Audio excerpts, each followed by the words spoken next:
السلام علیکم ورحمۃ اللہ وبرکاتہ۔ سورہ المائدہ آیت نمبر 11۔ اعوذ باللہ من الشیطان الرجیم، بسم اللہ الرحمن الرحیم۔ یا ایھا الذین آمنوا اذکروا نعمت اللہ علیکم اذ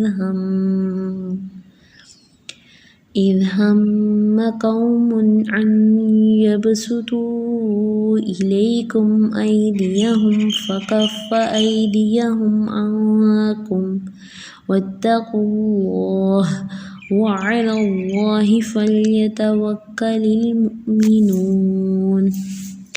لفظی ترجمہ: یا ایھا الذین، اے لوگو جو آمنو ایمان لائے ہو، اذکروا یاد کرو، نعمت اللہ نعمت کو اللہ کی، علیکم جو تم پر ہے، اذ جب، ہم ارادہ کیا، قوم ایک قوم نے، ان کہ، یبسطوا وہ بڑھائیں، الیکم طرف تمہارے، ایدیہم ہاتھ اپنے، فکفا تو اس نے روک دیے، ایدیہم ہاتھ ان کے، عنکم تم سے، واتقوا اللہ اور ڈرو اللہ سے، وعلی اللہ اور اللہ ہی پر، فلیتوکل پس چاہیے کہ توکل کریں، المؤمنون ایمان والے۔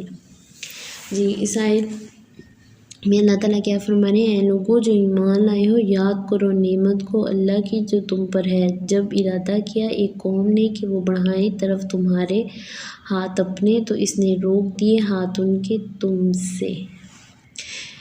یہ ایک واقعے کی طرف اشارہ ہے کہ صلح حدیبیہ کے، اس آیت کا شان نزول یہ ہے کہ صلح حدیبیہ کے وقت بہت سارے ایسے حالات پیدا ہوتے تھے کہ آپ صلی اللہ علیہ وآلہ وسلم اور مسلمانوں کے اوپر بہت زیادہ کفار مکہ نے جنگ کے ذریعے اور کبھی یہودیوں نے سازش کری، سازش کے ذریعے اسلام کو ختم کرنے کی کوشش کی تھی۔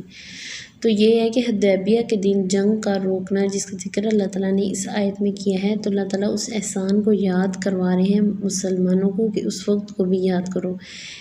اس کا شان نزول یہ ہے کہ حضرت سیدنا انس فرماتے ہیں کہ اہل مکہ کے 80 آدمی جو کہ فل تیاری کے ساتھ آئے تھے تاکہ آپ صلی اللہ علیہ وآلہ وسلم پر حملہ آور ہوں، وہ یہ چاہتے تھے کہ آپ اور آپ کے اصحاب غافل ہوں تو وہ حملہ کر دیں۔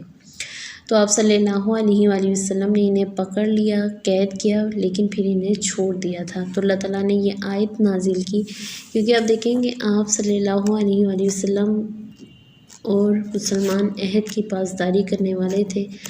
تو اس میں یہ کہ حدیبیہ کے موقع پر جو ہے تو پیما ہوا تھا، اس کے مطابق یہ تھا کہ جنگ نہیں کی جا سکتی تھی۔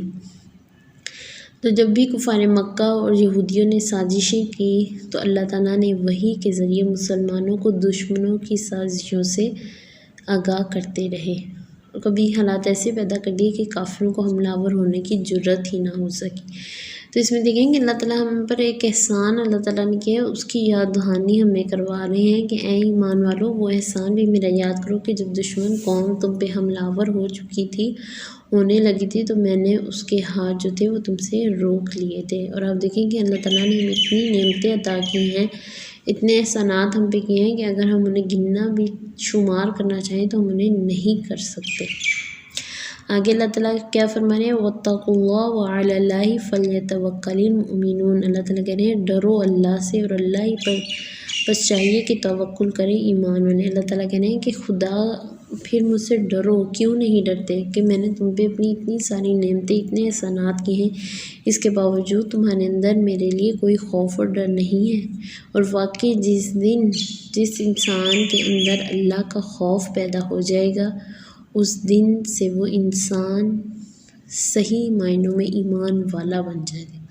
تو اللہ تعالیٰ سے بہت ساری دعا کیا کریں کہ اللہ تعالیٰ ہمارے دلوں میں اپنا ڈر پیدا کرے، ہمارے دلوں میں اپنا تقوی پیدا کرے، تاکہ ہم صراط مستقیم پر چلنے والے اور ہمارا ایمان جو ہے وہ بڑھتا چلا جائے، نہ کہ کم ہوتا جائے۔ اور یہ تبھی ہوگا جب ہمارے اندر اللہ کا خوف اور ڈر ہوگا۔ ٹھیک ہے، ہمارے لیسن یہی تک تھا۔ السلام علیکم ورحمۃ اللہ وبرکاتہ۔